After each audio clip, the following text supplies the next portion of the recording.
সর্বনিম্ন আধা ঘন্টা। মামুন সাহেব এখন আইসে 11:30 আসতেছে, রাস্তায় আছে পরে কিন্তু মামুন সাহেব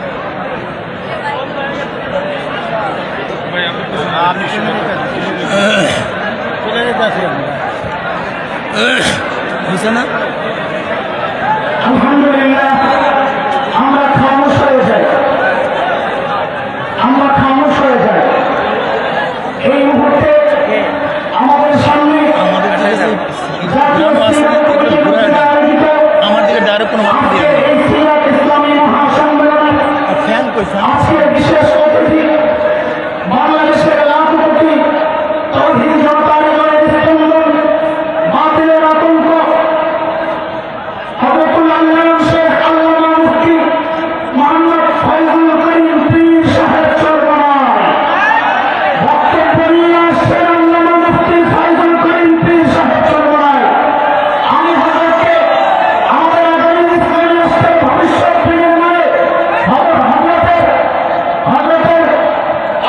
আমাদের জন্য যে ঘোষণা আসবে এবং যে দিক নির্দেশনা আসবে, এই দিক নির্দেশনামূলক বক্তব্য পেশ করার জন্য হযরতকে সিরাত কমিটির পক্ষ থেকে সবিনয় অনুরোধ জানাচ্ছি। আসসালামু আলাইকুম ওয়া রাহমাতুল্লাহি ওয়া বারাকাতুহু।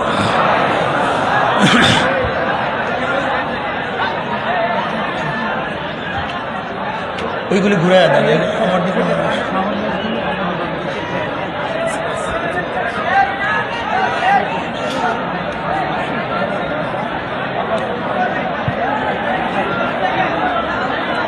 নাহমাদু মুসাল্লি আলা রাসূলিহিল কারীম, আম্মা বা'দ। فأعوذ بالله من الشيطان الرجيم. بسم الله الرحمن الرحيم.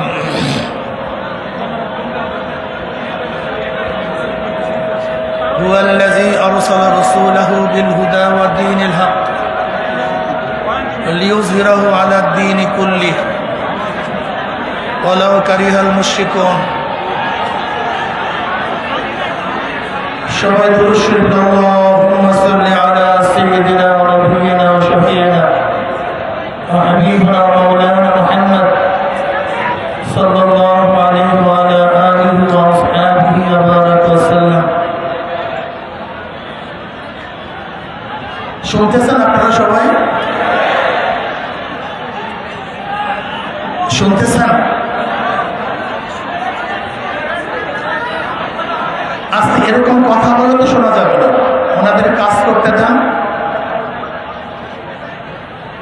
ইকো বন্ধ করে দেন, ইকো না থাকে।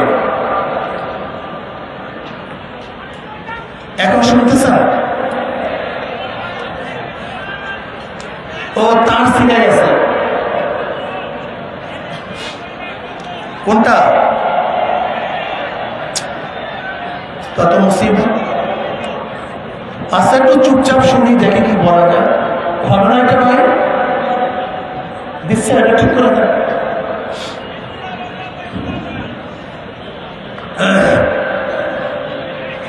এই মাইকটা সোজা করে দেওয়া হয়তো এটা কাবার হইতো। মাইক একটু কমায় না।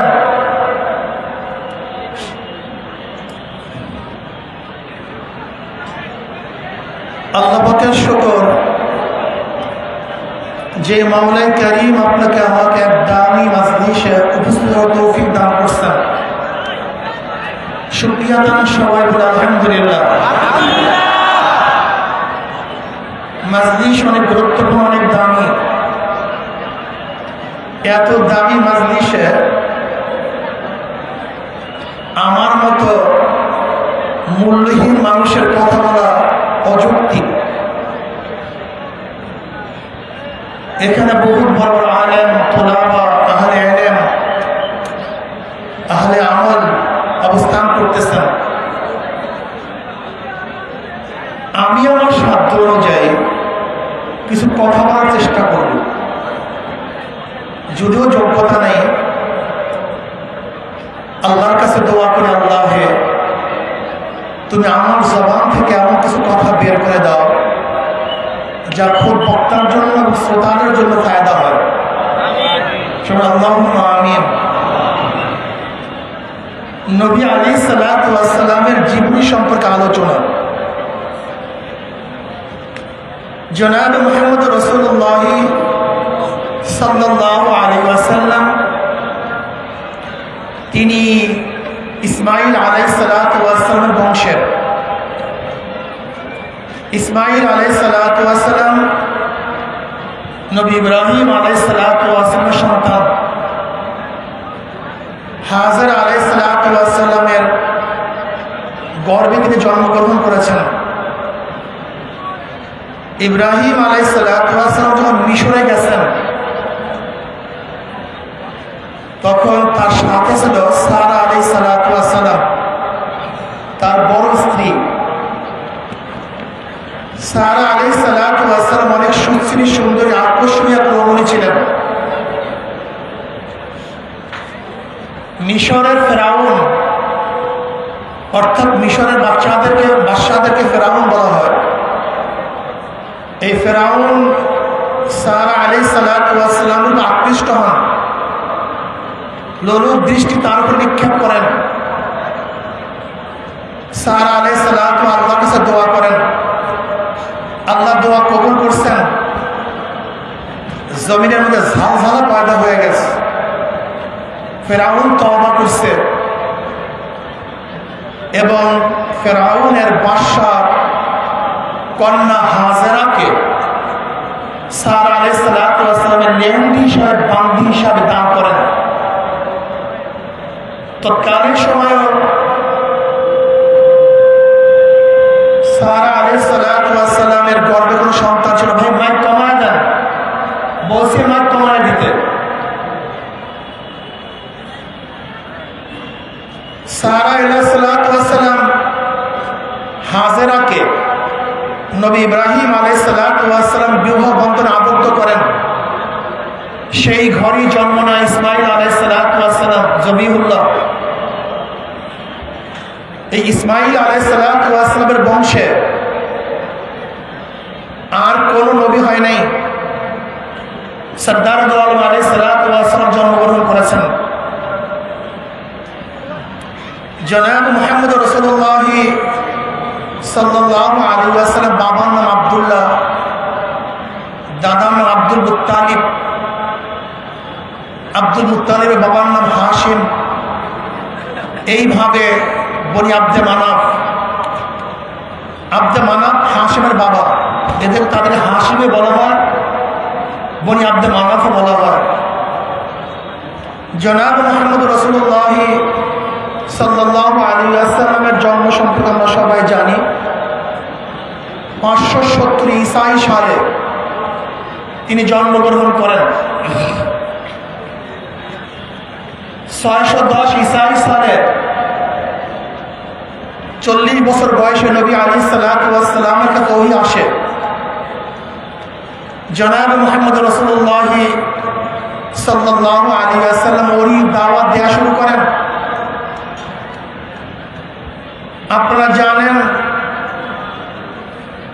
নবী আলাইহিস সালাম ওহী দাওয়াত দেওয়ার সময় কত নির্যাতিত হয়েছিল, লাঞ্ছিত হয়েছিল, অপমানিত হয়েছিল। শিয়াবে আবু তালেবের মধ্যে 3 বছর অবরুদ্ধ করা হয়েছিল। নবী আলাইহিস সালাম হেরেমের মধ্যে নামাজ পড়া অবস্থায় তার ঘাড়ের উপরে উটের পচা নারী ভুঁড়ি চাপিয়ে দেওয়া হয়েছিল। নবী আলাইহিস সালামকে এমন কোনো গালি নাই যে গালি দেওয়া হয় নাই।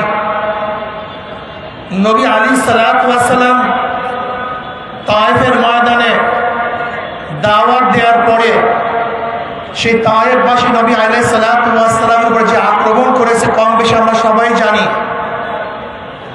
নবী আলাইহিস সালাম হিজরত করতে বাধ্য হয়েছিলেন। জনাব মুহাম্মদ রাসূলুল্লাহ পরগনা সাল্লাল্লাহু আলাইহি ওয়াসাল্লামকে অনেক অফার দিয়েছিল কাফেররা, সমঝোতা করো, আপোষ করো, কিছুদিন আমাদের ধর্ম পালন করবা, কিছুদিন আমরা তোমার ধর্ম পালন করব, তুমি আমাদের ধর্ম পালন করবা। কমপক্ষে এতটুকু বলো যে কিয়ামতের ময়দানে সুপারিশের একটা এখতিয়ার ভূতের মধ্যে থাকবে, এই দেবতাদের মধ্যে থাকবে। শুধু এতটুকু কথা বললি আমরা তোমাকে আর খারাপ জানবো না, সত্য মনে করবো না, তোমাকে আমরা আপন করে নিব। জনাব মুহাম্মদ রাসূলুল্লাহ সাল্লাল্লাহু আলাইহি ওয়াসাল্লাম আপোষ রফা দস্তখত করেন নাই, চুক্তিতে আবদ্ধ হন নাই, তিনি হকের দাওয়াত তুলতেছিলেন। আল্লাহ নবীকে কেন পাঠিয়েছেন? আল্লাহ পাক নিজেই বলেন, হুয়াল্লাযী আরসালা রাসূলাহু বিল হুদা ওয়া দীনিল হক লিইয়ুযহিরাহু আলা দ্বীনি কুল্লি। ওই সত্তা যিনি প্রেরণ করেছেন তার রাসূলকে দ্বীনে হক নিয়ে। কেন? তার দ্বীন, তার ধর্ম সমস্ত দ্বীনের উপর বিজয় অর্জন করবে, প্রাধান্য লাভ করবে, তার দ্বীন উঁচা হবে, তার দ্বীন অনুযায়ী গোটা দুনিয়া চলবে, তার দ্বীনই সমস্ত সমস্যার সমাধান দিবে। এখানে একটা কথা মনে রাখতে হবে, হুয়াল্লাযী আরসালা রাসূলাহু, কোন সত্তা? হুয়াল ওয়াজিবুল ওজুদ আল মুস্তাজবুল লিজামি সিফাতিল কামালিয়্যাহ। ওই সত্তা যিনি পরিপূর্ণ সিফাত নিয়ে, গুণ নিয়ে সবসময় অবস্থান করতেছেন। সেই সত্তা প্রেরণ করছেন তার রাসূলকে। কাকে? তার রাসূলকে। রাসূল এবং নবীর মধ্যে কোনো পার্থক্য আছে কি নাই? কেউ বলেন কোনো পার্থক্য নাই। যারা ইসলাম উম্মতের জন্য দুনিয়াতে আসেন তারাই রাসূল, তারাই নবী। তাদের কথার উপরে খোদ কোরআন ইশকাল তুলে প্রশ্ন তুলে, ওমা আরসালনা মিন ক্বাবলিকা মিন রাসূলিন ওয়ালা নাবিয়্যিন। আপনারা জানেন এখানে রাসূল এবং নবী মাতুফ আলাইহি, আর মাতুফ আলাইহি মুগায়্যার হয়, একটা আরেকটা বিপরীত হয়। তাহলে নবী এবং রাসূল এক নাম। যা জায়েদুন আমরুন, আসছে আমার কাছে জায়েদ এবং আমর। এখানে জায়েদ আমর এক না ভিন্ন? যেহেতু মাতুফ আলাইহি, একটা আরেকটার বিপরীত। ওমা আরসালনা মিন ক্বাবলিকা মিন রাসূলিন ওয়ালা নাবিয়্যিন, এখানে নিশ্চিত নবী এবং রাসূল এক না। তাহলে নবী এবং রাসূলের মধ্যে পার্থক্যটা কি? কেউ বলেন যাদের উপরে নতুন কিতাব আসে তারা রাসূল, আর যাদের উপরে কিতাব আসে না তারা নবী। কেউ বলেন যারা নতুন শরীয়তের প্রবক্তা তারা রাসূল, আর যারা শরীয়তের প্রবক্তা না তারা হলো নবী। তাদের উপরে কোরআন ইশকাল করছে, ওয়া কানা রাসূলান নাবিয়্যা। নবী ইসমাঈল আলাইহিস সালাতু ওয়াস সালাম আল্লাহ পাক নবী বলছেন এবং রাসূল বলছেন। অথচ নবী ইসমাঈল আলাইহিস সালাতু ওয়াস সালামের উপরে নতুন কিতাবও আসে নাই, তিনি নতুন শরীয়তের প্রবক্তাও না। অথচ কোরআন থেকে রাসূল বলছে। তাহলে যারা বলছে পার্থক্য নেই তাদের উপরে প্রশ্ন, যারা পার্থক্য যা দেখাইছে তার উপরে প্রশ্ন। তাহলে পার্থক্যটা কি? এইটা মনে রাখতে হবে। এখন যে কথাটা বলবো এইটা প্রত্যেকের মাথার মধ্যে ঢুকাতে হবে। ইমাম ইবনে তাইমিয়া রাহমাতুল্লাহ আলাইহি বলেন, নবী এবং রাসূলের মধ্যে পার্থক্য হলো সমস্ত রাসূলদের উপরে জিহাদ ফরজ, সমস্ত রাসূলদের উপরে নাহী আনিল মুনকার ফরজ, অন্যের মোকাবিলা করা ফরজ। কিন্তু সমস্ত নবীদের মধ্যে, সমস্ত নবীদের জন্য জিহাদ ফরজ না, অন্যের মোকাবিলা ফরজ না, নাহী আনিল মুনকার সমস্ত নবীদের উপর ফরজ না। কিন্তু যে রাসূল হবে, চাই তার উপর কিতাব আসুক অথবা নাই আসুক, শরীয়তের প্রবক্তা হোক অথবা নাই হোক, যে রাসূল হবে তার উপরে জিহাদ ফরজ। তার উপর অন্যায় মোকাবিলা করা, নাহী আনিল মুনকার করা ফরজ। হুয়াল্লাযী আরসালা রাসূলাহু, জনাব মুহাম্মদ রাসূলুল্লাহ সাল্লাল্লাহু আলাইহি ওয়াসাল্লাম শুধু নবী নন, তিনি রাসূল। কথা বলেন না কেন? তিনি শুধু কি? আমার কথা বুঝেন না মনে হয়, তারপরে সব চুপচাপ কেন? শুধু নবী, শুধু নবী রাসূল। ও কাজী যারা নবী মুহাম্মদ সাল্লাল্লাহু আলাইহি ওয়াসাল্লাম উম্মত, তাদেরকে শুধু নবীওয়ালা কাজ করলে চলবে না, তাদের রাসূলওয়ালা কাজ করতে হবে। কি কাজ করতে হবে? না শুধু নবীওয়ালা, শুধু নবীওয়ালা না কিওয়ালা? নবীওয়ালা এবং রাসূলওয়ালা। শুধু নবীওয়ালা কাজ করলে উম্মত মুহাম্মদের হবে না। হুয়াল্লাযী আরসালা রাসূলাহু, জনাব মুহাম্মদ রাসূলুল্লাহ সাল্লাল্লাহু আলাইহি ওয়াসাল্লাম যেহেতু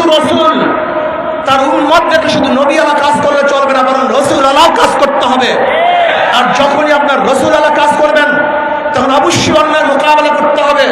যেখানে অন্যায় দেখবেন তার প্রতিবাদ করতে হবে, যেখানে জুলুম দেখবেন জুলুমের মোকাবেলা করতে হবে। খোদাদ্রোহীরা যখন ইসলামের বিপক্ষে কথা বলবে তাদের সামনে বুক পেতে দাঁড়িয়ে মোকাবেলা করতে হবে, তাদের বিরুদ্ধে লড়াই করতে হবে।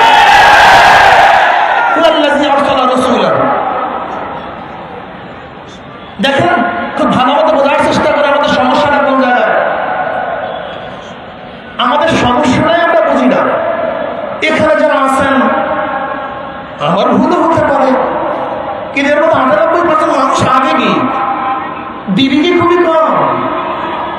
দেখেন বিবেক এবং আবেগে যখন সমন্বয় হয় তখন মানুষটা কাজে লাগে। শুধু বিবেক শুধু আবেগ এর দ্বারা কোনো কাজ হয় না। বিবেকের প্রয়োজন, আবেগের প্রয়োজন। এক ব্যক্তির আবেগ নেই, বিবেক আছে, বিবেক আছে আবেগ নেই, কোনো কাজ হবে না। আমাদের মূল সমস্যা হলো আমাদের মধ্যে কখনো বিবেক কাজ করে আবেগ থাকে না, কখনো আবেগ কাজ করে বিবেক থাকে না। হাজি দেখেন এই দেশ এক সময় ছিল মুসলমানদের, এক সময় ছিল মুসলমানদের। 750-800 বছর পর্যন্ত মুসলমানদের দেশের শাসক ছিল।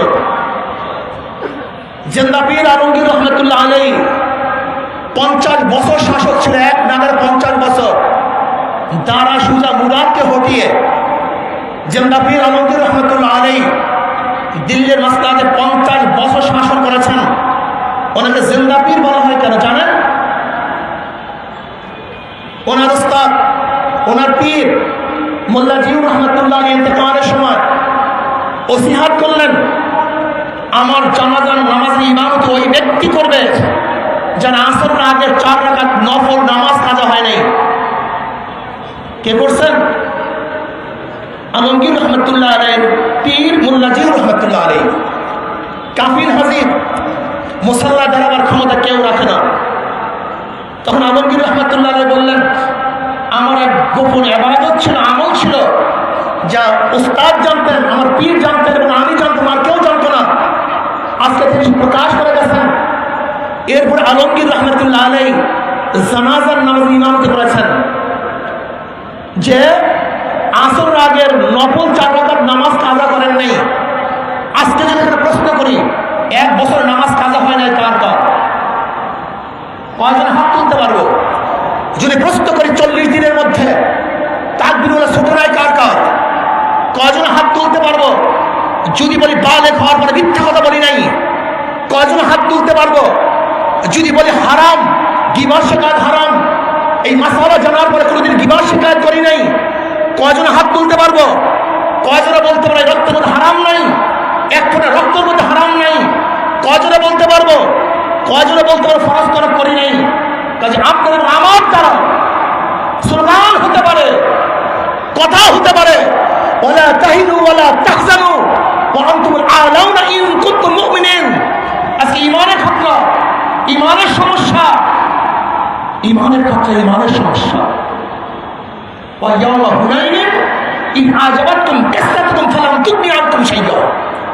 আমরা কাসরাতকে প্রাধান্য দেই, আদিত্যকে প্রাধান্য দেই, যোগ্যতাকে প্রাধান্য দেই, কিন্তু আল্লাহর রহমতের ভরসা করি না, আল্লাহর রহমতকে প্রাধান্য দিই না।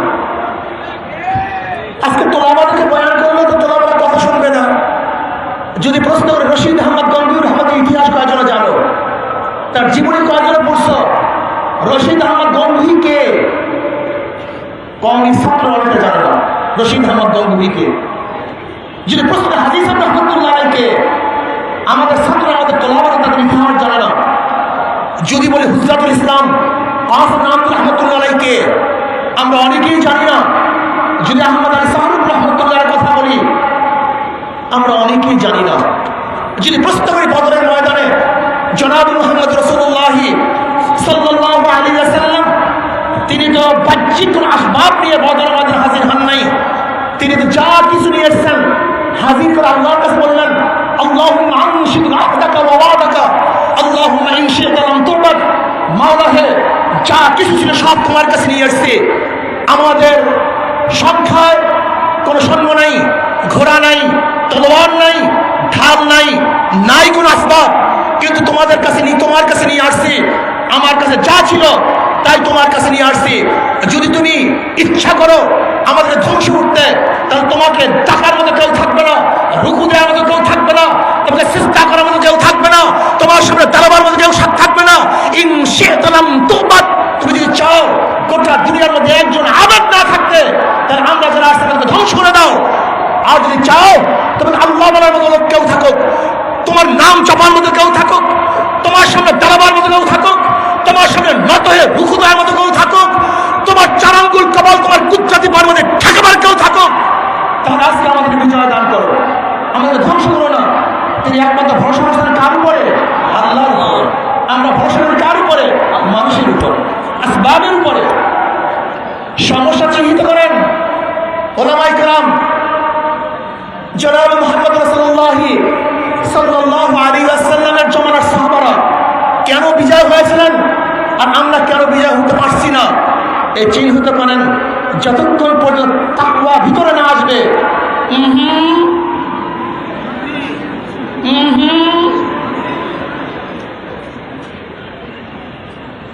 ওয়ালাউ আন্না আহলাল কুরআ আমানু ওয়াত্তাকাউ লাফাতাহনা আলাইহিম বারাকাতিন মিনাস সামাই ওয়াল আরদ।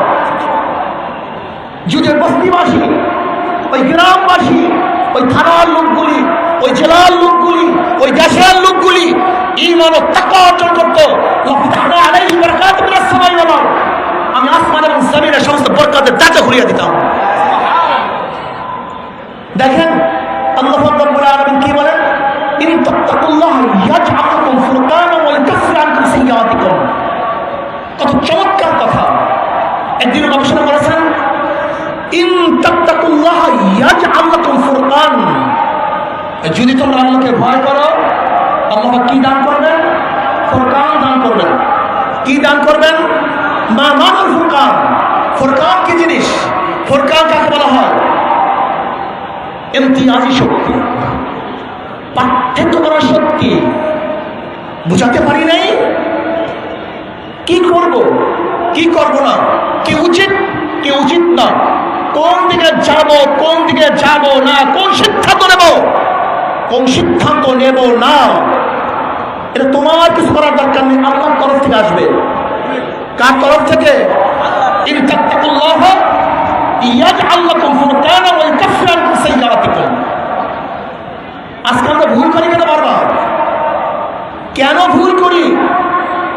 5ই আগস্টের আগে ভুল করেছি, 1971-এ ভুল করেছি, 91-এ ভুল করেছি, 96-এ ভুল করেছি, 2001-এ ভুল করেছি, 2008-এও ভুল করেছি। বারবার ওলামায়ে কেরাম ভুল করার কারণটা কি? একদিনও চিন্তা করছেন আমরা ভুল কেন করি? এর কারণটা কি? ইন তাত্তাকুল্লাহ ইয়াজআল লাকুম ফুরকান। যদি আল্লাহকে ভয় করো, আল্লাহ কি দান করবেন? ফুরকান দান করবেন। আমরা ইলমের উপর নির্ভর করি, তাকওয়ার উপর নির্ভর করি না। আমরা জানার উপর নির্ভর করি, আল্লাহর ভয়ের উপর নির্ভর করি না। খোদার কসম করলাম, তোলাবায়ে ইলম ওলামায়ে কেরাম, যদি ইলমের উপর ভরসা করো, ইলম যদি তোমাকে মুক্তি দেয়, তো ইলম শয়তানকে মুক্তি দিতে পারলো না কেন? শয়তানের ইলম কম ছিল, কেন মুক্তি দিতে পারে নাই? একদিন চিন্তা করছো শয়তানকে, শয়তানের ইলম কেন মুক্তি দিতে পারে নাই? যদি শয়তানকে ইলম মুক্তি দিতে না পারে, তা ইলম তোমাকে আমাকে মুক্তি দিতে পারবে না। যদি ইলম মুক্তি দিতে পারে, আবুল ফজল ফাইজিকে কেন মুক্তি দিতে পারলো না?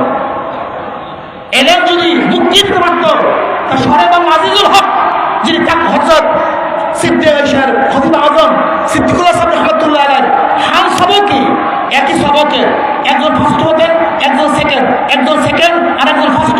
সর্বান আজিজুল হক প্রায় ফার্স্ট হতেন। তিনাকে কেন এলেন মুক্তি দিতে পারলো না? বাঁচাতে পারলো না কেন? এলেন তাকে কেন মুক্তি দিতে পারলো না? তোলাবা মাথা ঠিক করো, জেহেন ঠিক করো। মূলের থেকে অনেক দূরে চলে গেছি। আহলে দেওবান কি জিনিস তুমি জানো? আহলে দেওবান কাকে বলে জানো? হুজ্জাতুল ইসলাম কাসিম নাওয়াজি রহমাতুল্লাহ আলাইহি ফজরের সময় কুলিগিরি করার জন্য রেল স্টেশনে যেতেন। ছাত্ররা আসবে, তাদের খেদমত করব, তাদের বোঝা মাথা বহন করে নিয়ে আসবো। এর নাম আহলে দেওবান। তুমি আহলে দেওবান সম্পর্কে চিনো? আহলে দেওবান কি? তিনটা জিনিসের সমান আহলে দেওবান হয়: ইলম, আমল, তাসাউফ। শুধু ইলমের নাম আহলে দেওবান না, শুধু আমলের নাম আহলে দেওবান না, শুধু তাসাউফের নাম আহলে দেওবান না। ইলম, আমল এবং তাসাউফ এই তিন জিনিসের সমন্বয় আহলে দেওবান হয়। ফিসকিয়াতের নাম আহলে দেওবান নয়, গীবত শিকায়তের নাম আহলে দেওবান নয়, নামাজ কাজা করার নাম আহলে দেওবান নয়। রশিদ আহমদ গঙ্গুই রহমাতুল্লাহ আলাইহি বলেছেন, 18 বছর পরে আমার তাকরিউল্লাহ ছুটছে, এর নাম আহলে দেওবান। কয় বছর পরে? 18 বছর পরে। 18 বছর পরে তাকরিউল্লাহ ছুটছে, এর নাম আহলে দেওবান। তাকওয়া সম্পর্কে আমাদের জ্ঞান নেই। তাকওয়া কাকে বলা হয়? التجنب عن كل ما يؤثر من فعل او ترك حتى الصغائر عند قوم وهو المتعرف بالتقوى في الشرع وعليه قوله تعالى ولو ان اهل القرى امنوا واتقوا لفتحنا عليهم بركات من السماء والارض। খুব ভালোভাবে বুঝবেন তাকওয়া কি জিনিস। বলেন করণীয়, সবাই বলেন করণীয়, বর্জনীয়। যা করলে অথবা বর্জন করলে গুনাহ হয় এমন জিনিস থেকে নিজেকে বাঁচায় রাখার নাম তাকওয়া। আজকে করণীয় বর্জনীয় হাজারো গুনাহ আমরা করি, হাজারো গুনাহ করি, অথচ আমাদের মধ্যে নিজেদেরকে দাবি করি আমরা এইটা আমরা সেইটা। মনে রাখতে হবে যতক্ষণ পর্যন্ত তাকওয়া পয়দা না হবে ততক্ষণ পর্যন্ত জাতি বারবার হুজুট খাবে, বারবার স্লিপ কাটবে, বারবার ভুল সিদ্ধান্ত গ্রহণ করবে, সঠিক সিদ্ধান্ত গ্রহণ করতে পারবে না। জনাব মুহাম্মদ রাসূলুল্লাহ সাল্লাল্লাহু আলাইহি ওয়াসাল্লামকে আল্লাহর নবীকে কেন দুনিয়াতে পাঠিয়েছেন? হ্যাঁ, খুব ভালো মতো বুঝবেন।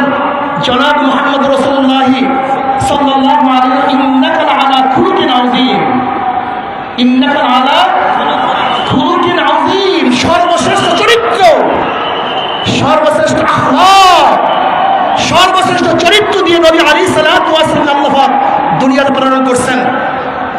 কাজে চরিত্রকে গঠন করেন, আখলাককে তামির করেন, তাকওয়া অর্জন করেন, খোদা ভীতি অর্জন করেন। যদি আখলাকি হন, খোদাকে ভয় করেন, আল্লাহ পাক রব্বুল আলামিন আমাদের সবাইকে বিজয় দান করবেন। আল্লাহ আমাদের সবাইকে এক ও ন্যাক হয়ে কাজ করার তৌফিক দান করেন। আমা আলাইনা ইল্লাল বালাগ। আসসালামু আলাইকুম ওয়া রাহমাতুল্লাহি ওয়া বারাকাতুহু। সকলে বসে পড়ব। আমাদের কাঙ্ক্ষিত মেহমান হযরত আমাদের ইশারে চলে আসে, সকলে বলি আলহামদুলিল্লাহ। আমরা একেবারে খামোশ হয়ে যাব।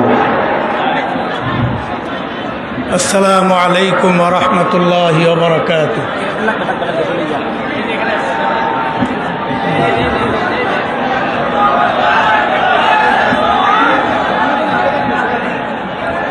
ইন্নাল হামদালিল্লাহ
ইন্নাল হামদুলিল্লাহ ওয়াসসালাতু ওয়াসসালামু আলা রাসূলিল্লাহ আম্মা বা'দ কাতাবাল্লাহু লাআগলিবান্না আনা ওয়া রুসুলি। জাতীয় সিরাত কমিটি বাংলাদেশের আয়োজনে আজকের এই সিরাত মাহফিলের মুহতারাম সভাপতি, উপস্থিত ওলামায়ে কেরাম, আমি বক্তব্য দিব না, আজকে আপনারা অপেক্ষা করছেন এদেশের আলেম ওলামা ইসলামপন্থী মানুষের প্রাণ প্রিয় রাহবার মজলুম আলেম শেখুল হাদিস ইবনে শেখুল হাদিস আল্লামা মামুনুল হক হাফিজাহুল্লাহর বক্তব্য শোনার জন্যে। এতক্ষণ বয়ান করেছেন নায়েবে আমিরুল মুজাহিদিন হযরতুল আল্লাম ফয়জুল করিম দামাত বারাকাতুহুম। আজকে দুইজন গোটা বাংলাদেশের ইসলামপন্থী জনতার রাহবার একত্রে হাত তুলে আমাদেরকে মেসেজ দিয়েছেন, আমরা ঐক্যবদ্ধ আছি। গোটা জাতি যদি ঐক্যবদ্ধ থাকতে পারে, আগামীর বাংলাদেশ ইসলামের বাংলাদেশ,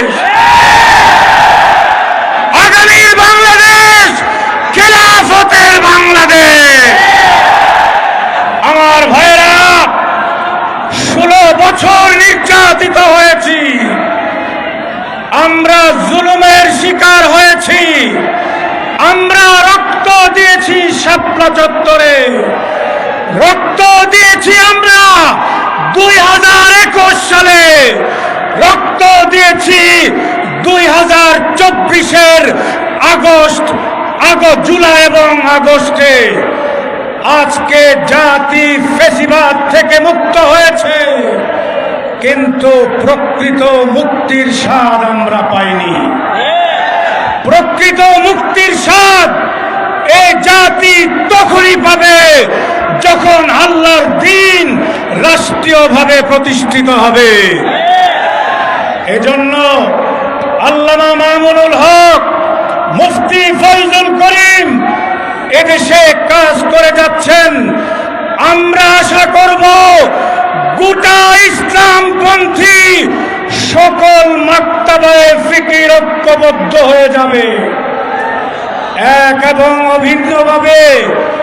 যদি আমরা রাস্তায় নামতে পারি, হাসিনা যেভাবে বিদায় হয়েছে, সকল ফেসিবাদ মুক্ত হয়ে আল্লাহর দ্বীন গালেব হয়ে শান্তি এবং নিরাপদ রাষ্ট্র প্রতিষ্ঠিত হবে।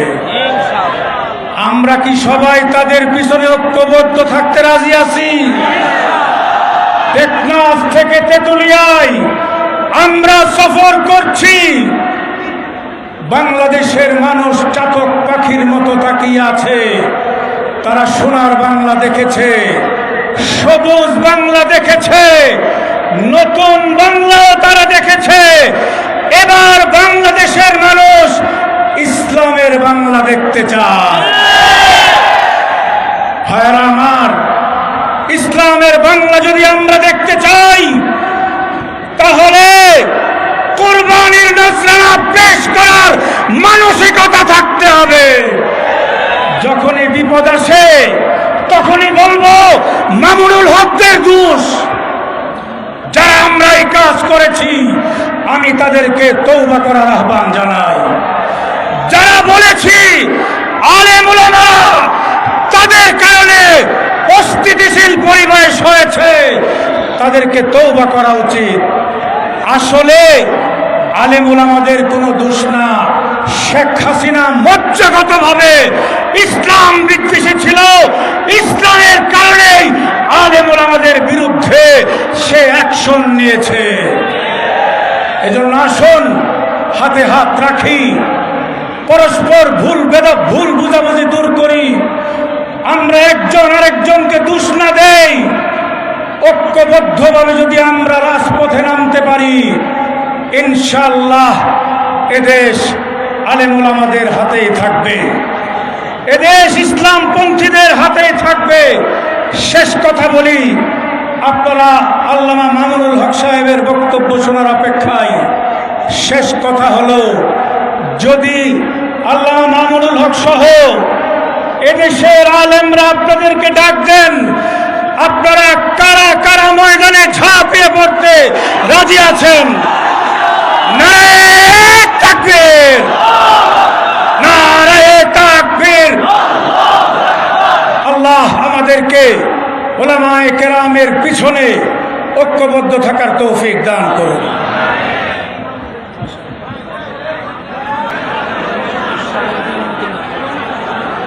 আসসালামু আলাইকুম ওয়া রাহমাতুল্লাহ।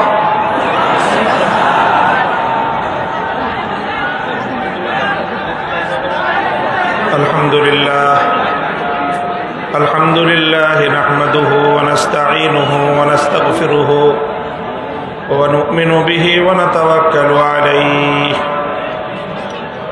ওয়া নাশহাদু আন লা ইলাহা ইল্লাল্লাহু ওয়াহদাহু লা শারীকা লাহু ونشهد أن سيدنا ومولانا محمدا عبده ورسوله صلى الله تعالى عليه وعلى آله وأصحابه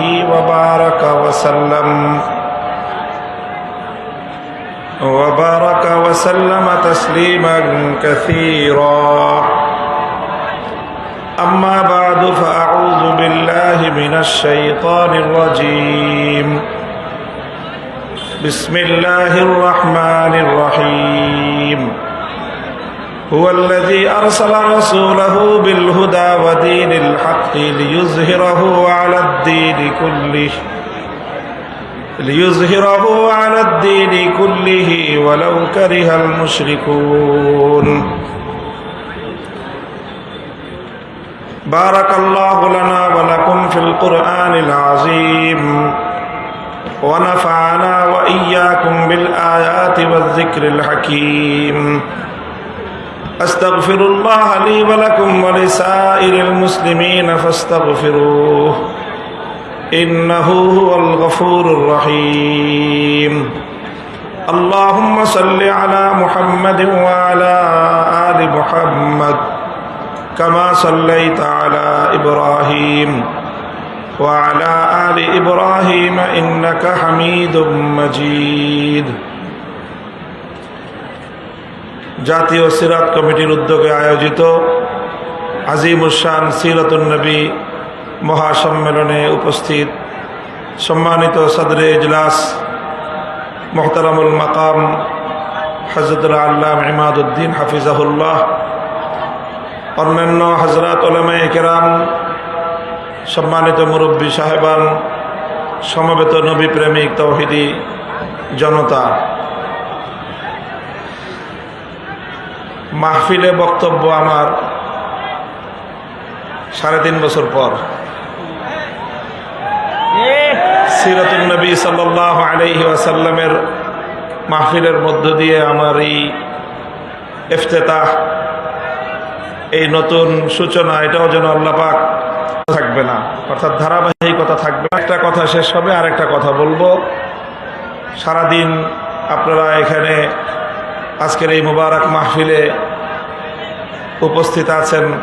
হযরত উলামায়ে কেরামের কাছ থেকে রাসূল আকরাম সাল্লাল্লাহু আলাইহি ওয়াসাল্লামের সিরাতের উপর গুরুত্বপূর্ণ আলোচনা শুনেছেন। প্রথম কথা হলো, নবী আকরাম সাল্লাল্লাহু আলাইহি ওয়াসাল্লামের মাকসাদে বিআসাত, যে উদ্দেশ্যে তিনি নবী হিসেবে দুনিয়াতে আল্লাহর পক্ষ থেকে প্রেরিত হয়েছেন,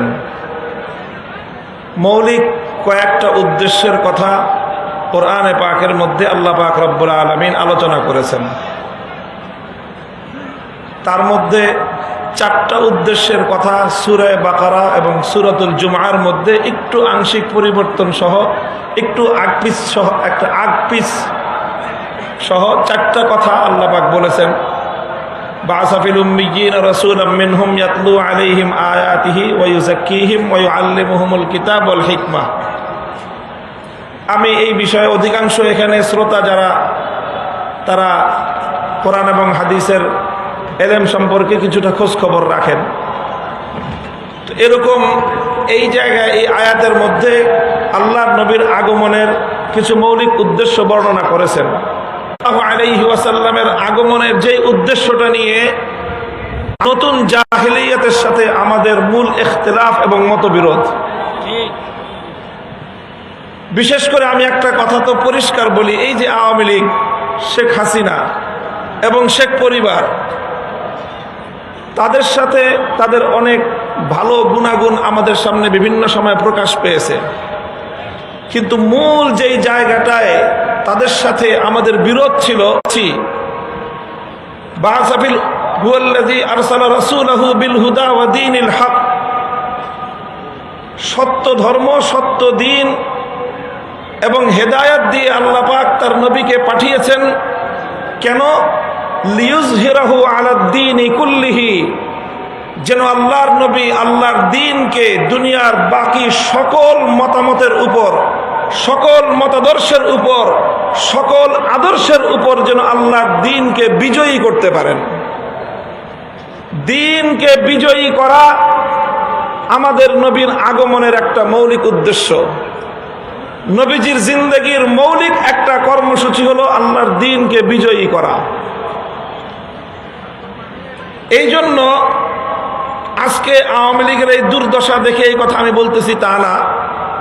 আগামী দিন কোনোভাবে যদি আগামী কোনো সময় তওবা করে এই জাতির হাতে পায়ে ধরে মাপ চেয়ে যদি আবার রাজনীতিতে পুনর্বাসিত হওয়ার সুযোগ পান, তাহলে এই তওবাটা বিশেষভাবে আপনারা করে আসবেন।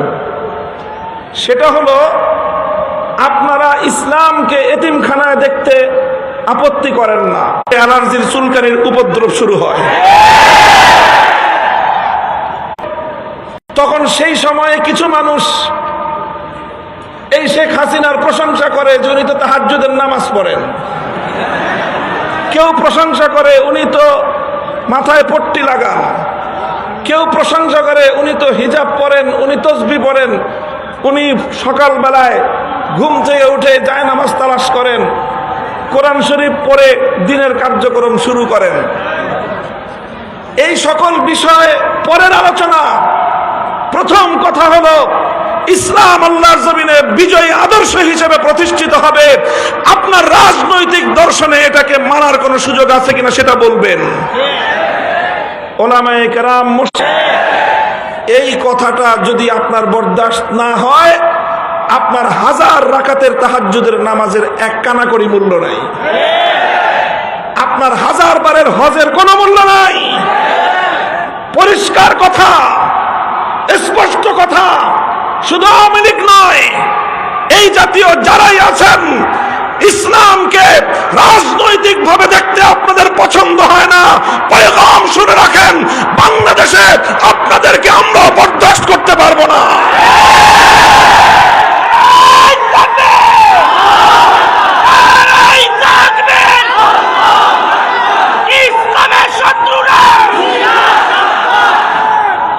আমরা আমাদের মধ্যে কর্মবন্টন আছে, আলেম ওলামাদের মধ্যে। কেউ তালিমের কাজ করবে, শিক্ষকতার কাজ, এলেম শিখাবে। কেউ দাওয়াত এবং তাবলীগের কাজ করবে, কেউ তাজকিয়া এবং ইসলাহের কাজ করবে। আর কারো জিন্দগির মূল কাজ হবে ইসলামকে রাজনৈতিকভাবে বিজয়ী করা। কাজেই কেউ যদি ইসলামী শিক্ষার বিরোধিতা করে, সে যেরকম মুরতাদ। কেউ যদি, কোনো আপোষ নাই। আওয়ামী লীগ আর আওয়ামী লীগকে দেখা দেখি মাঝে মাঝে বিএনপিও এই কথা বলার চেষ্টা করে, ধর্মের প্রবেশের কোনো সুযোগ নাই। মনে রাখো, এই কথা যদি তোমরা পরিবর্তন না করো, আগামী দিনে বাংলাদেশ তোমাদের ব্যাপারে একই সিদ্ধান্ত নিবে। মনে রেখো, ইসলামের হামাসের কাছে ইসরায়েল নদী স্বীকার করতে বাধ্য হবে। সেই হাওয়া বাংলার মাটিতে লেগেছে। ইনশাআল্লাহ ইসলাম বাংলাদেশের ক্ষমতা দখল করবে।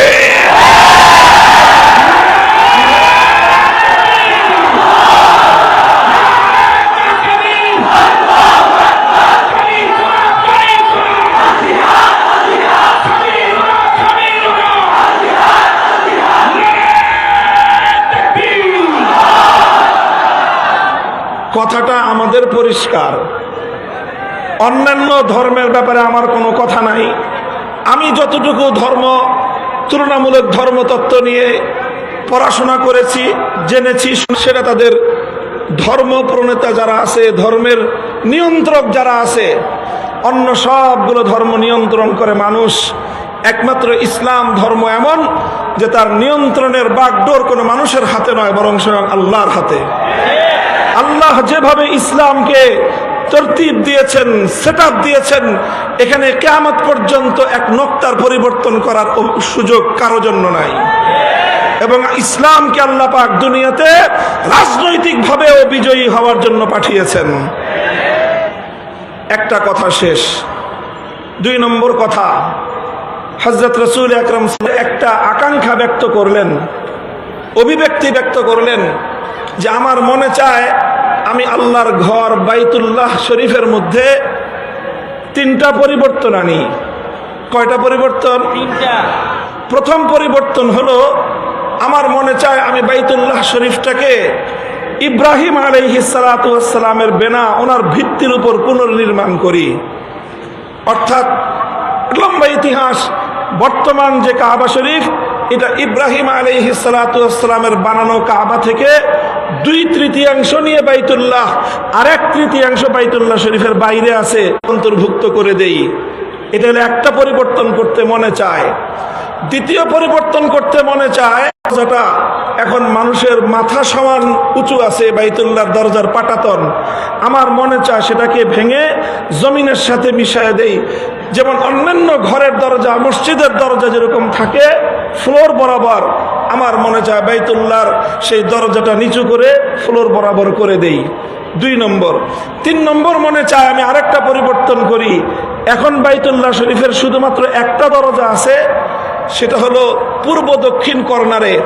আমার মনে চায় ঠিক এই পূর্ব দরজা বরাবর পশ্চিম দিক দিয়ে আরেকটা দরজা বানিয়ে দেই, যাতে মানুষ এক দরজা দিয়ে বাইতুল্লাহ শরীফে ঢুকে আরেক দরজা দিয়ে বের হয়ে যেতে পারে। সেক্ষেত্রে অধিক পরিমাণ মানুষ আল্লাহর ঘর বাইতুল্লাহ শরীফের মধ্যে কাবা শরীফের ভিতরে ঢুকবার সুযোগ পাবে। কয়টা পরিবর্তন? আকাঙ্ক্ষা ব্যক্ত করলেন কে? স্বয়ং আল্লাহর রাসূল সাল্লাল্লাহু আলাইহি ওয়াসাল্লাম। এটা বুখারী শরীফ সহ সমস্ত হাদিসের কিতাবের মধ্যে এই কথা বর্ণিত আছে। এই কথা আল্লাহর নবীজি বলছেন কখন? মক্কায় পরাজিত অবস্থায় না বিজয়ী অবস্থায়? যখন মক্কা মদিনার পরিপূর্ণ নিয়ন্ত্রণ ক্ষমতা আল্লাহর নবীর হাতে। আরেকটা দরজা বানায় দেন, আপনি যা বলবেন সেটাই তো ফরমান, সেটাই রাষ্ট্রীয় হুকুম, সেটাই শরীয়তের হুকুম। আপনার কথার সাথে তো বিরোধ করবার কারো শক্তি এখন আর নাই। আল্লাহর নবী বললেন যে এটা যদি আমি এখন করি, তাহলে কিছু সাধারণ মানুষের মধ্যে যাদের বুঝ কম, যাদের জ্ঞান কম, যাদের ইলম কম, যারা নতুন নতুন মুসলমান হয়েছে, ইসলামের প্রতি এখনো তাদের পরিপূর্ণ আস্থা বিশ্বাস তৈরি হয়নি, তারা বিভ্রান্তিতে পড়বে। এই জন্য এই কাজগুলো আমি করতেছি না। ইমাম বুখারী রহমতুল্লাহি আলাইহি এই হাদিসকে সামনে রেখে একটা অধ্যায় স্থাপন করেছে, বাবু মান তারাকা বাযাল ইখতিয়ার মাখাফাতা আন ইয়াকসুরা ফাহমু বাযিস সামি' ফায়াকাউ ফি আশাদ্দ মিনহু। ইমাম বুখারী বলেছেন যে অনেক উত্তম কাজ ছেড়ে দিতে হয়, মাঝে মাঝে কিছু কিছু উত্তম কাজও ছেড়ে দিতে হয়। যেমন এই ক্ষেত্রে আল্লাহর নবী বাইতুল্লাহ শরীফকে সংস্কার করার কাজটা করেন নাই, ছেড়ে দিয়েছেন। কেন? যাতে ওই নব বিভ্রান্তির শিকার না হয়ে যায়। কাজেই বুজুর্গদের যত মাজার আছে, বুজুর্গদের যত কবর আছে, সেই কবরগুলোকে যারা পাকা করেছে অনেক বড় গুনাহের কাজ করেছে। সেই কবরগুলোর উপর যারা দালান কোঠা নির্মাণ করেছে, কোন ইমারত নির্মাণ করেছে, সুস্পষ্ট আল্লাহর নবীর সহিহ হাদিস লঙ্ঘন করে তারা বুজুর্গদেরও অভিশাপ করিয়েছে, আল্লাহর নবীর হাদিসের বিরোধিতা করে তারা বড় ধরনের পাপ করেছে।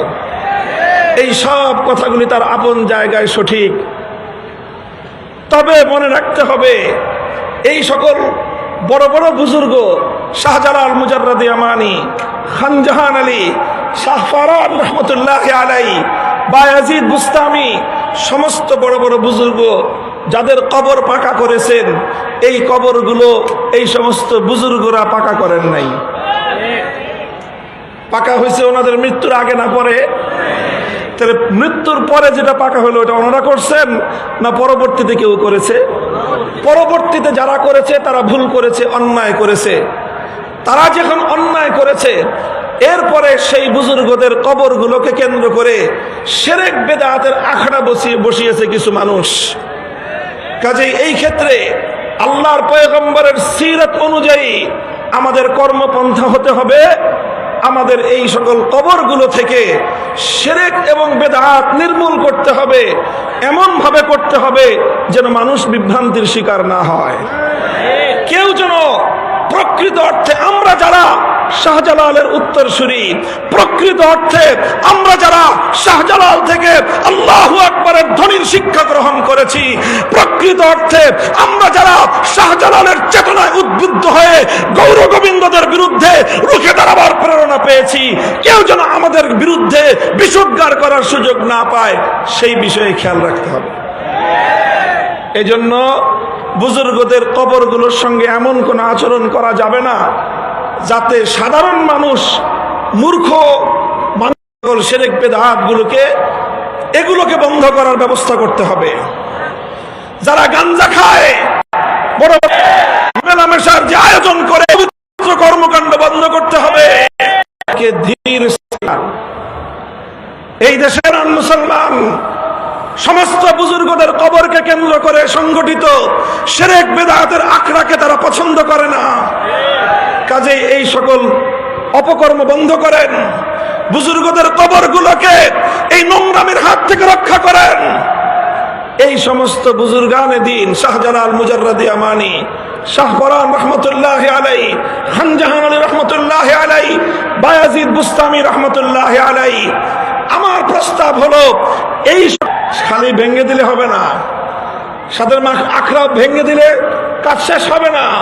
প্রত্যেকটা কবরের সেখানে খানকাহ কায়েম করে হাক্কানি সিলসিলার মাশায়েখদেরকে বসায় রাসূল আকরাম সাল্লাল্লাহু আলাইহি ওয়াসাল্লামের মৌল এক কর্মসূচি তাজকিয়া এবং ইসলাহের কাজ সেখান থেকে শুরু করতে হবে।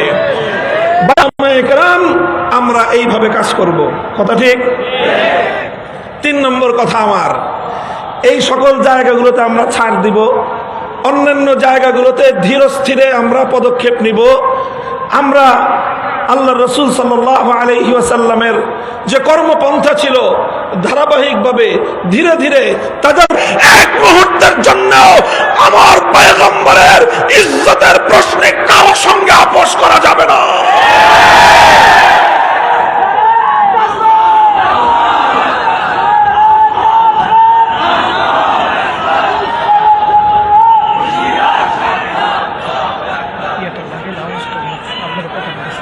ফ্যাসিবাদ যেন তৈরি হতে না পারে, সেই ফ্যাসিবাদের উৎসমুখ বন্ধ করবেন, ভালো কথা।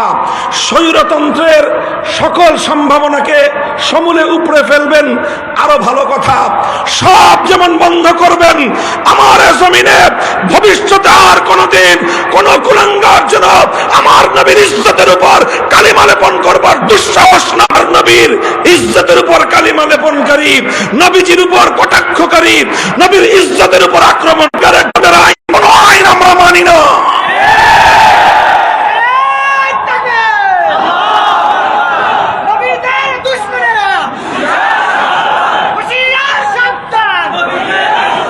কাজে আমরা মাঝে মাঝে এই যে সাম্প্রদায়িক সংঘাতের যে একটা আবহ তৈরি করা হয় অধিকাংশ ক্ষেত্রে, আমার নবীর ইজ্জতের উপর কটাক্ষকারীর একটাই পরিচয়, নবীজির যে দুশমন তার একটাই পরিচয়, নবীজিকে যে গালি দেয় তার একটাই পরিচয়। তার কোনো ধর্ম পরিচয় নাই, তার কোনো রাজনৈতিক পরিচয় নাই, তার কোনো গোষ্ঠীর পরিচয় নাই, তার কোনো বর্ণের পরিচয় নাই, তার কোনো ভাষার পরিচয় নাই। আল্লাহর পয়গম্বরের 250 কোটি উম্মতের কাছে তার একটাই পরিচয়, সে গুস্তাখে রাসূল, সে নবীর উপর আক্রমণকারী, সে নবীর দুশমন, সে মানবতার দুশমন। তার একটাই শাস্তি, মৃত্যুদণ্ড কার্যকর করো।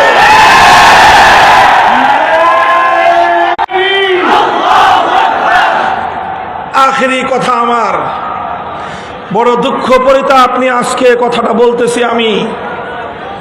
আমাদের ওলামায়ে উম্মতকে, আমাদের হেফাজতে ইসলামকে, বাংলাদেশের ইসলামের যে মূল ধারা, এই মূল ধারাকে বিচলিত করার জন্য, বিভক্ত করার জন্য, ঘায়েল করার জন্য এই ফ্যাসিবাদী সরকার যেই ষড়যন্ত্রগুলো করেছে, প্রত্যেকটা ষড়যন্ত্রের স্বরূপ উন্মোচন করে বিচার করতে হবে।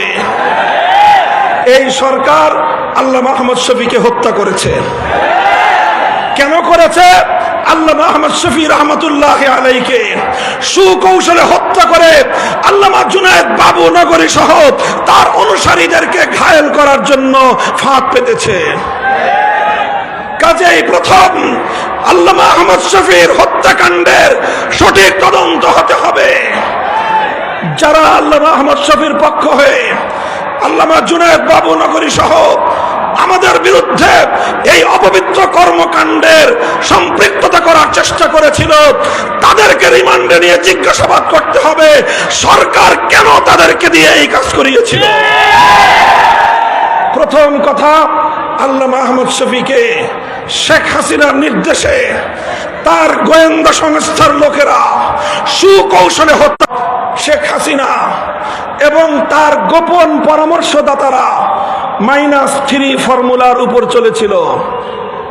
কয় -3 করতে চেয়েছিল।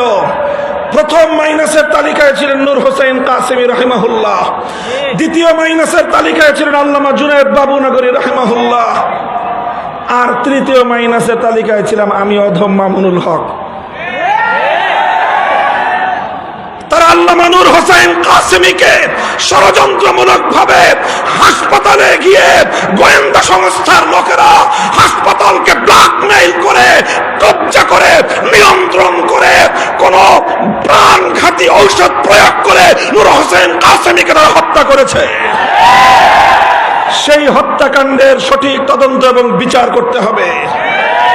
এরপরে তারা আল্লামা জুনায়েদ বাবু নগরীর বিরুদ্ধেও একই কৌশল গ্রহণ করেছে এবং আল্লামা জুনায়েদ বাবু নগরীকেও তারা হত্যা করেছে। এই 3 হত্যাকাণ্ডের যথাযথ তদন্ত এবং তার জন্য দায়ীদেরকে জাতির সামনে চিহ্নিত করে, মুখোশ উন্মোচন করে বিচার করতে হবে। আর এরপরে আমাকে একটা করুণা করেছে যে ওর বয়স কম, বেঁচে থাকুক কিছুদিন। আমাদের 3 মুরব্বীরে মারছে, আল্লাহ জানে ওদের মধ্যে কেউ হয়তো আমার প্রতি তার একটু দয়া হয়েছে যে ও বেঁচে থাকুক, কিন্তু এমন ভাবে বেঁচে থাকুক যেন এদেশের মানুষের কাছেও মুখ দেখাতে না পারে। আমাকে জনগণ থেকে বিচ্ছিন্ন করার পায়তারা চালিয়েছিল। আমি পরিষ্কার ভাষায় বলি, 2021 সালের 3রা এপ্রিলের পর আমার বিরুদ্ধে যারা যারা কথা বলেছে, যেই রূপেই বলে থাকুক, যেই আকৃতিতেই বলে থাকুক, তারা সব উপরোক্ত 3 হত্যাকাণ্ড সহ আমার বিরুদ্ধে ষড়যন্ত্রের সঙ্গে জড়িত ছিল। ব্যাপারটাকে কেউ আমার ব্যক্তিগত বিষয় হিসেবে বিবেচনা করবেন না। আমি ছিলাম 3 জনের একজন, আহাদুস সালাসা। আমি ছিলাম 3 জনের একজন। আমার 2 পূর্বসূরীকে হত্যা করেছে। আমার আল্লামা আহমদ শফীকে তারা হত্যা করে আমি যেন এদেশের ধর্মপ্রাণ মুসলমানদেরকে নিয়ে এই ষড়যন্ত্রের বিরুদ্ধে রুখে দাঁড়াতে না পারি, এজন্য আমার বিরুদ্ধে এমন ষড়যন্ত্রের বীজ তারা বুনেছিল, এমন ষড়যন্ত্রের চাল তারা বিছিয়েছিল যেন ভবিষ্যতে আর কোনোদিন কেউ মামুনুল হক হওয়ার স্বপ্ন না দেখে। মুহতারাম হাজিরিন, আমার কথা আর বেশি কিছু নয়। এই 4টা ঘটনা, যারা সেদিন আল্লামা আহমদ শফীকে হত্যা করে তার হত্যাকাণ্ডের দায় তার জীবনের প্রধান সহকর্মী আল্লামা জুনায়েদ বাবু নগরী সহ উলামায়ে ইসলামের উপর, হেফাজতে ইসলামের নেতৃবৃন্দের উপর চাপিয়ে দেওয়ার চেষ্টা করেছিল। তারা বাংলাদেশ থেকে ইসলামের শেকড় সহ উপড়ে ফেলবার পায়তারা করেছিল। কাজেই এগুলো সুন্দরভাবে এগুলো যথাযথ তদন্ত, এর স্বরূপ উন্মোচন এবং এর সঠিক বিচার এই জাতি প্রত্যাশা করে। কথা বলেন ঠিক না বেঠিক? ইনশাআল্লাহ আমরা ঐক্যবদ্ধ আছি। আমাদের সভাপতি সাহেব আমার জন্য মন্ত্রিত্বের কথা বলেছেন। মন্ত্রিত্ব সাময়িক বিষয়, মন্ত্রিত্ব সাময়িক বিষয়। আমাদের হাফিজি হুজুর মন্ত্রিত্ব করেন নাই, আমাদের শেখুল হাদিস আল্লামা আজিজুল হক মন্ত্রিত্ব করেন নাই, আমাদের মুফতি আমিনী রহমতুল্লাহ আলাইহিও মন্ত্রিত্ব করেন নাই, সৈয়দ ফজলুল করিম পীর সাহেব চরমনাই রাহিমাহুল্লাহ মন্ত্রিত্ব করেন নাই, আল্লামা আহমদ শফি মন্ত্রিত্ব করেন নাই, আল্লামা জুনায়েদ বাবু নগরী মন্ত্রিত্ব করেন নাই। আমাদেরও প্রয়োজন না পড়লে মন্ত্রিত্ব করার খাহেশ নাই। তবে একটা খাহেশ আছে, একটা চিন্তা আছে, বাংলাদেশে বোনাস হায়াতটা আমি পাইছি। আমার বেঁচে থাকাটা এখন বোনাস। যদিও বয়স আমার খুব বেশি না, 51 বছর মাত্র শেষ হয়েছে। সেই হিসাবে আমার বয়স স্বাভাবিক হায়াত অনুযায়ী বোনাস বলার কথা না। যেই ষড়যন্ত্রের জাল ভেদ করে আল্লাহ পাক আমাকে আমাদের পূর্ববর্তী আকাবের সালাসার পরে আল্লাহ আমাকে হায়াতে রেখেছেন, এটা আল্লাহ পাকের বিশেষ কুদরত। আমাকে চেষ্টা করেছিল তারা জনবিচ্ছিন্ন করার, আল্লাহ পাক রব্বুল আলামিন মানুষের অন্তরের মধ্যে আমার প্রতি মহব্বত এবং ভালোবাসা বৃদ্ধি করে দিয়েছেন। এটা আমার কোনো কারামত নয়, এটা আল্লামা আহমদ শফির কারামত, এটা আল্লামা জুনায়েদ বাবু নগরীর কারামত, এটা আল্লামা নূর হোসেন কাসিমের কারামত। তাদের এই হত্যাকাণ্ডের কথাটুকু জাতির সামনে তুলে ধরার জন্যই হয়তো আল্লাহ আমাকে বাঁচিয়ে রেখেছেন। পরিষ্কার বলতে চাই, পরিষ্কার বলতে চাই, জালিম ফ্যাসিবাদী স্বৈরাচারী হাসিনার আমলেও হকের মূল কথার ক্ষেত্রে আপোষ করার চিন্তা করি নাই। ভালো ভালো বুঝাইছিলাম, মরা বাপের মূর্তি বানায়েন না, ভালো হবে না। মানুষটা মারা গেছে এবং তাকে আমরা মুসলমানই মনে করি, কাজেই তার মূর্তি বানায় আল্লাহর সামনে তাকে লজ্জিত করেন না, জনগণের সামনে তাকে অপমান করার ব্যবস্থা করেন না। কথাটা ভালো লাগলো না আমাদের। আমার বিরুদ্ধে তিনি ক্ষিপ্ত হলেন, জাতীয় সংসদে তিনি আমার বিরুদ্ধে কথা বললেন, তার গোটা রাষ্ট্রযন্ত্রকে আমার বিরুদ্ধে লড়িয়ে দিলেন। ডিজিএফআই, এনএসআই সহ প্রত্যেকটা গোয়েন্দা সংস্থা যাদের কাজ ছিল রাষ্ট্রের নিরাপত্তা নিশ্চিত করা, সব কাজ বাদ দিয়ে তারা আমাদের আলেম সমাজকে জাতির সামনে হেয় প্রতিপন্ন করার জন্য তারা মাঠে নামলো। খালি কাদেরকে বরখাস্ত করতেছেন দেখতেছি আমরা। আমাদের ওই নাটকের সময় কারা কারা ছিল আদালতের কাঠগড়ে আসতে দেন নাই, চেহারাগুলো আমার মনে আছে। আদালতে থাকবে বিচারক আর আইনজীবীরা। আমাকে আদালতে উঠানোর সময় সশস্ত্র বাহিনীর সদস্য সেখানে উপস্থিত কেন ছিল প্রশ্নটা আজকে করলাম না, প্রয়োজন হলে ভবিষ্যতে করব। মনে রাখবেন, মনে রাখবেন, আলেম সমাজকে জাতির কাছ থেকে বিচ্ছিন্ন আপনারা করতে পারবেন না। কারণ উলামায়ে কেরাম আল্লাহর জন্য কাজ করেন, আল্লাহর দ্বীনের জন্য কাজ করেন, হকের ঝান্ডা সমুন্নত করার জন্য কাজ করেন। জীবনের পরোয়া করার সময় নাই। বলে দিই, আবারও বলছি, হিন্দু ধর্মাবলম্বীরা তারা তাদের মন্দিরে মূর্তি কয়টা বানাবে সেটা নিয়ে আমাদের মাথা ব্যথা নাই। হ্যাঁ, একটা আফসোস আছে যে তারা সঠিক ধর্ম পেল না, ইসলাম ধর্ম গ্রহণ না করে জাহান্নামের পথে তারা চলতেছে, মনে ব্যথা আছে। কিন্তু তাদের মূর্তি নিয়ে আমাদের মাথা ব্যথা নাই। কিন্তু মুসলমানদের কোনো জাতীয় স্থাপনায় রাষ্ট্রীয় সম্পদ ব্যয় করে মূর্তি বানাবেন, আমরা মুখে আঙ্গুল দিয়ে চুষবো। ফ্যাসিস্ট হাসিনার আমলেও হয় নাই, ভবিষ্যতেও হবে না। বাংলাদেশে নতুন করে আর কোনদিন ভাস্কর্যের নামে মূর্তি সংস্কৃতি বাস্তবায়ন করতে দেব না। প্রস্তুত থাকবেন তো ইনশাআল্লাহ?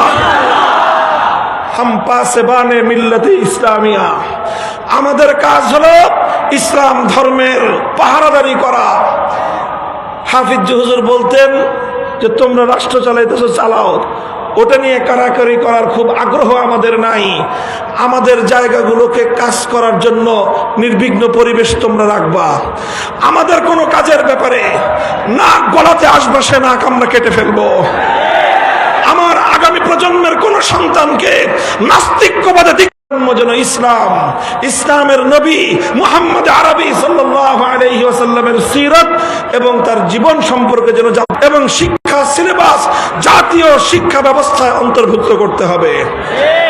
এগুলো যদি করেন, ইসলাম ধর্মটা যদি নির্বিঘ্ন নিরাপদ থাকে, আমরা যারা আল্লাহর জমিনে আল্লাহর দ্বীনকে গালেব করার আন্দোলন করি, সংগ্রাম করি, রাজনীতি করি, আমাদের রাজনীতি নিয়ে যদি কারো অ্যালার্জি চুলকারি না থাকে, তার ব্যাপারেও আমরা জিরো টলারেন্স নীতিতে যাব না।